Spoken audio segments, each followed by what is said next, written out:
8 wins in a row, baby. Let's start the damn video. Let's go. Yo, what's going on, guys? Welcome back to a brand new video. Thank you guys so much for tuning in. I really do appreciate it. And how about those New York Knicks, baby? The New York Knicks just came out victorious once again, defeating the Utah Jazz at Madison Square Garden, the final score being 118-103. And the New York Knicks continue to dominate home court. They continue to dominate at Madison Square Garden. And with this win, the New York Knicks improved to 31-17 on the season. And I'm not sure what the winning percentages of the Philadelphia 76ers at the top of my head, but if Philly loses tonight versus the Golden State Warriors, I think there's a possibility that we snag their third seed. Again, it comes down to the winning percentage for them, because even if we pass them in wins, I believe they have less losses. I'm going to have to double check that, but Joel Embiid is a game time decision. Tyrese Maxey continues to be out for the Philadelphia 76ers as well. But even we had injuries, speaking of injuries, and we still came out victorious, as when it comes to right elbow inflammation, OG Anunoby did not play once again, but he was questionable. He wasn't doubtful, so that is encouraging. Maybe the Knicks were just fully confident we could win this game without OG Anunoby, and clearly we did come out victorious,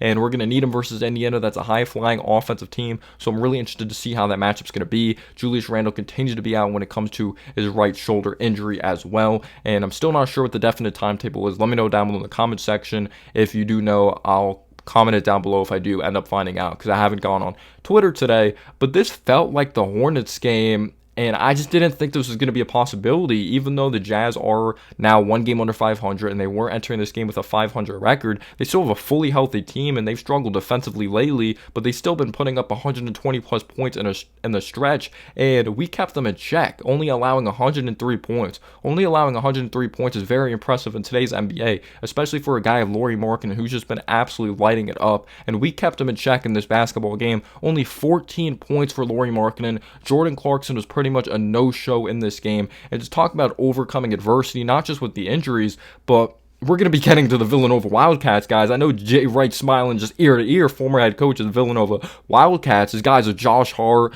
Dante DiVincenzo, Jalen Brunson, just lighting it up. Ryan Arcidiacono on the bench, just clapping it up. Very happy for his former Villanova Wildcat teammates, and now he's obviously a member, or he's been a member of the New York Knicks, and he's just really happy for his guys. But we were actually down 11-4 early in this game, and we had a couple miscues defensively and miscommunications, and the offense wasn't consistently flowing. We're still adjusting to the double team of Jalen Brunson. We're still searching for someone to ignite that spark, start that fire for the New York Knicks offensively. We were desperately looking for some offense, even though Brunson was very patient, operating the offense, distributing the ball at a very high level.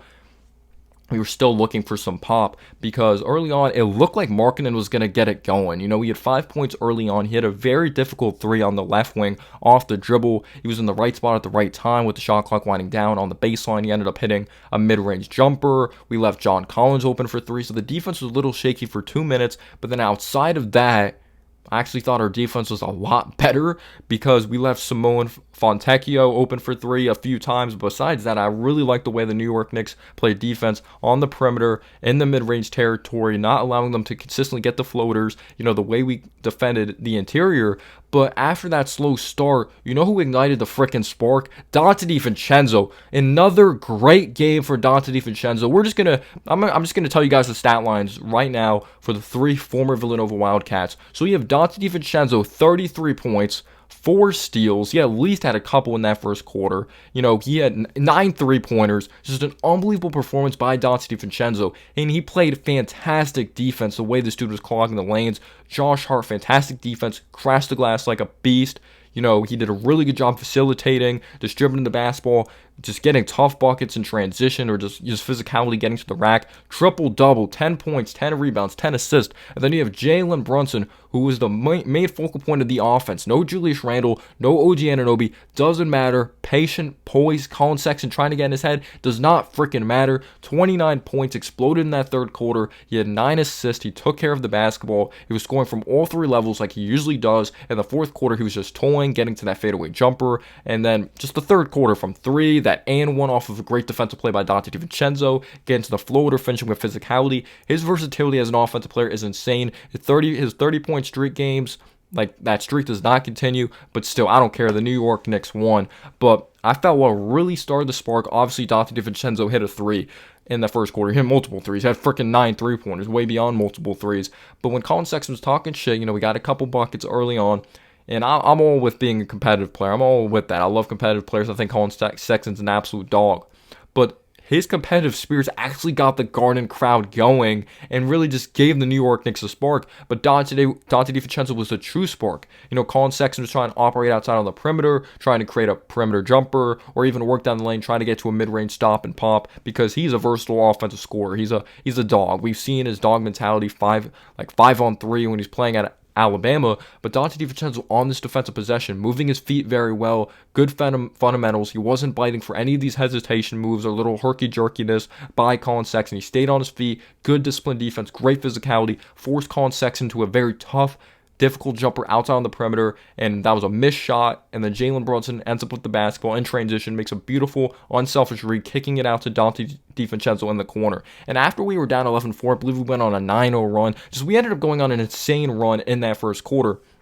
But what I love about this game, so Brunson wasn't the one lighting it up in the first quarter. Dante DiVincenzo obviously hit some 3 balls. And I think Isaiah Hartenstein's someone that's going to be kind of overlooked of the way he produced offensively in the first quarter. Because when we did fall behind, he gave us offense. We could have possibly been down like 11-2, 10-2 if it wasn't for Hartenstein's points. Because he scored our first 6 points of this game. Opening possession of the game, he flipped up a nice hook shot. He showed his amazing touch throughout this game. The floater, just the hooks, and he didn't attempt a 3, but he got to the free throw line once early as well when we were kind of stagnant offensively. But we were desperately looking for some offense, and Dante DiVincenzo just lit that flame. He ignited that flame, and it was just unbelievable. Just the way he was impacting the game, flying all around, 50-50 balls, very unselfish. He was looking for a shot, but also looking for others, and he wasn't just scoring off of 3-pointers. He slashed the basket on a very nice drive when it came to the third quarter when we started to go on a run, because we got off to a slow start in that third quarter after being up a few at halftime. Chris Dunn was putting his body into Jalen Brunson, and we're getting exposed defensively a little bit, but Dante lit up that spark again,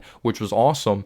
But I feel Isaiah Hartenstein, he played extremely well, and he's starting to really recover from his injury, and starting to look even more fully healthy, throwing it down with authority, got an offensive rebound a couple times, threw it down very strong, and the two-man game with anyone, just anyone. He just has such great chemistry with all the guys. His backdoor cuts, Dante, Jalen Brunson, just everyone seems to move off the ball on this team. It's Josh Hart as well. So you love seeing the unselfishness by Isaiah Hartenstein. He's a team guy. Had an amazing block on John Collins in the first half as well, which ignited some offense in transition. A lot of our offense, because we scored a lot of points in the paint, and I think that's due to transition and the defense, even though Josh Hart was able to get into the paint, Jalen Brunson, Dante DiVincenzo, at times Precious Achiuwa, Isaiah Hartenstein, they're a big team and we're able to get into the paint, but also we got some we got some paint points in transition as well. But yeah, Precious Achiuwa, I thought he played very well as well. He had 18 points in this game. He showed off the touch. He scored very well, right spot, the right time. He played very well defensively. I believe he had a block as well when it came to that first half. He had 5 rebounds. This was an overall team contribution. He finished with physicality. He had a very, very nice move that he looked like Pascal Siakam outside on the perimeter, operating, working off the dribble, scoring in the interior, and just talk about big guys just scoring off the dribble. It wasn't just Achiuwa. Jericho Sims checks in the game. He has a nice couple offensive rebounds. He had a stick back, and then he had a great play that you have Walker Kessler in the interior, who's one of the best shot blockers in the league. He did get Dante DiVincenzo a couple times that you want to see Dante DiVincenzo use that up fake, but you have Jericho Sims after a nice little two-man game with Brunson. Brunson gave it back to Jericho Sims. Jericho spins. Jericho Sims is outside on the perimeter, nice spin move, works down the lane off the dribble, and then he throws it down. I don't think it was on Kessler. He actually threw it down on, but Kessler was in that area. But after just Dante DiVincenzo got going, it just really ignited a spark, and they were just absolutely amazing. Jordan Clarkson was kept in check. Lauri Markkanen was kept in check. Colin Sexton was able to score the basketball. Keontae George is kept in check. We know Walker Kessler is not a big-time offensive player, but he's a very good defensive player, so they did not consistently find offense out there on the floor. Chris Dunn got off to a very good start in that third quarter as well, but it just shows it's not how you start, it's how you finish, even though you want to get off to a good start. So we got off to a slow start in the first quarter, got off to a slow start in the third quarter, but this is an overall team contribution. Josh Hart, beautiful reads, rebounding the basketball. You want to see a damn 3-ball fall for this guy, but you look right here, John Collins, he had 3 points, but then at the very beginning, after that, he finished the game with 11 points. Lauri Markkanen, 14 points. Fontecchio shot the 3-ball very well. He's 4 for 8. We left him open at times, which I didn't understand. 14 points, but Colin Sexton, 22 points. Keontae George had 15 points. We kept him in check, but I believe a few of his points were like really in garbage time. But Jordan Clarkson, we held him to 11. Abaji checked in like kind of late at three points. Was an overall team contribution when you just look at the stat line, because we went from like getting off to such a slow start in that third quarter that they cut it to 2, and then Dante gets hot again. And then this is the quarter Jalen Brunson just started cooking, because Dante had a very nice defensive play, which led to like we got a stop, a missed bucket, and he threw it ahead to Jalen Brunson. He ended up getting an and one. Dante hit a 3 during this run as well, and then Jalen Brunson hits an off balance 3-pointer on the wing, and we just lit it up. We were just getting stop after stop after stop. The defense was just at a whole other level.